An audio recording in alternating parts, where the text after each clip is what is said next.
ഒരു മാസം മുമ്പ് എൻ്റെ ഇടവകയിൽ കീബോർഡ് വായിക്കുന്ന ഡൈഫിൻ്റെ ഫാദർ മരിച്ചു.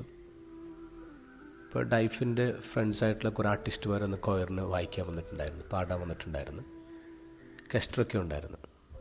പോസ്റ്റ് കമ്മ്യൂണിറ്റി പ്രേയറിന് മുമ്പ് ഞാൻ അവർക്കൊക്കെ നന്ദി പറഞ്ഞു. കുർബാന കഴിഞ്ഞപ്പോൾ കെസ്റ്റർ പള്ളിമേടിൽ വന്നിട്ട് എന്നെ നന്നായിട്ട് വഴക്ക് പറഞ്ഞു. കെസ്റ്റർ പറഞ്ഞു, അച്ഛനെപ്പോലെ ഒരാളിങ്ങനെ ചെയ്യാൻ പാടില്ല.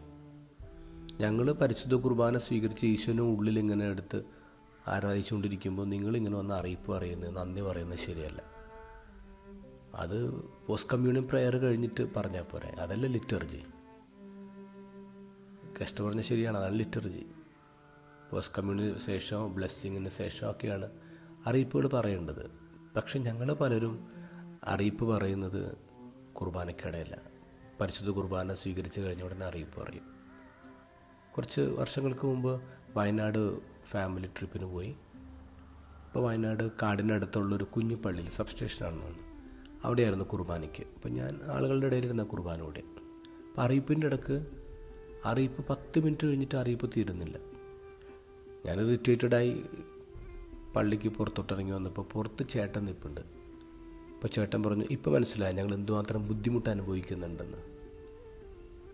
ശരിക്കും പള്ളിയിൽ അറിയിപ്പുകൾ നീണ്ടുപോവാണ്, പരസ്യങ്ങളാണ് നടക്കുന്നത്, പിണക്കങ്ങളാണ് നടക്കുന്നത്. എന്തുമാത്രം കാര്യങ്ങൾ ഇങ്ങനെ അനൗൺസ്മെൻറ്റ്സ് നടന്നുകൊണ്ടിരിക്കുന്നത്.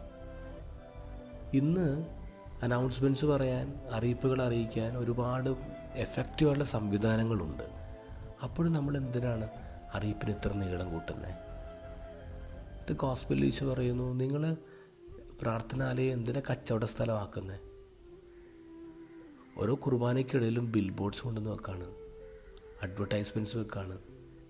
ഇതൊക്കെ എടുത്ത് പുറത്ത് കളയണ്ടേ?